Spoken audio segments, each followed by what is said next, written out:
They say your life flashes before your eyes when you are about to die. Unfortunately for me, I haven't had the luxury. Gazing upon these looming gates in front of us would make any ordinary man's resolve crumble, like the homes they've already destroyed. Until today, I would have been that man, but the thought of seeing her again has a strange calming effect on me. My men, 500 weary souls, battered, broken, and with nothing left, bound by sheer circumstance, we stand on their doorstep, arms raised and ready for battle. Our enemies have already sealed their fates. I just pray that it's not too late for her.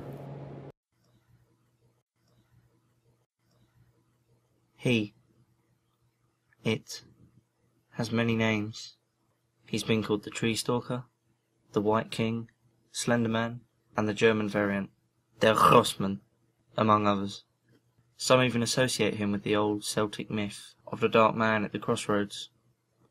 More recently, any person fond of ruining his or her sleep with stories like these is likely aware of a certain independent film entitled Marble Hornets.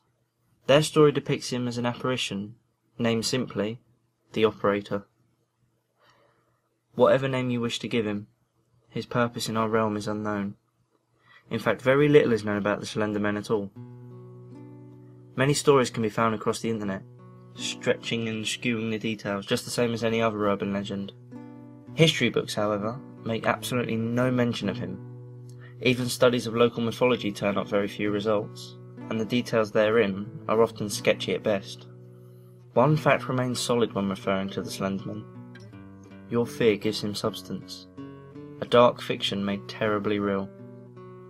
He can be many different things to many different people. There are constant patterns, but no two hauntings are ever the same. He always appears as a gaunt figure in a jet black suit and tie. Some eyewitness accounts have claimed to look upon him only to see a static distortion, much like dead air from an unavailable television channel. Some claim his eyes are hollow voids.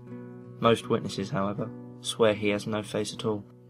He has been described as being anywhere from 8 to 10 foot tall in stature, and some suppose he's a shapeshifter, changing his height at will.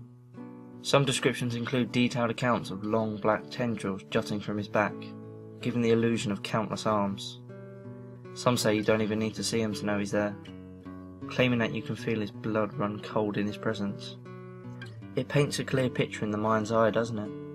Simple, yet vivid all the same. Is it the vague description that allows you to picture him so well? Do you create your own version of him, one suitable to your unique style of horror? Or is it something more, something instinctive? Is it that chill from your brainstem, that primal part of your human nature? That's the one. That's where he lives, where he thrives. But that begs the question, how is your version so personal? Or is it? It's all the same. You've heard of him before, in one form or another. We all have. He's that disturbing stillness in the air that visits you in the night. That unnerving silence compelling you to look over your shoulder. That's him. You try to forget, but memory has a funny way of returning, whether you want it to or not.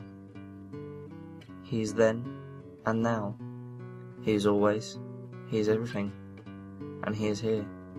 Right at this very moment. You convince yourself it's just a silly story, something for campfire thrills. But you are blind to the truth. Quite literally, in fact. You're blinded by the light of your monitor. I bet you didn't even notice that black tendril wrapping round your shoulders.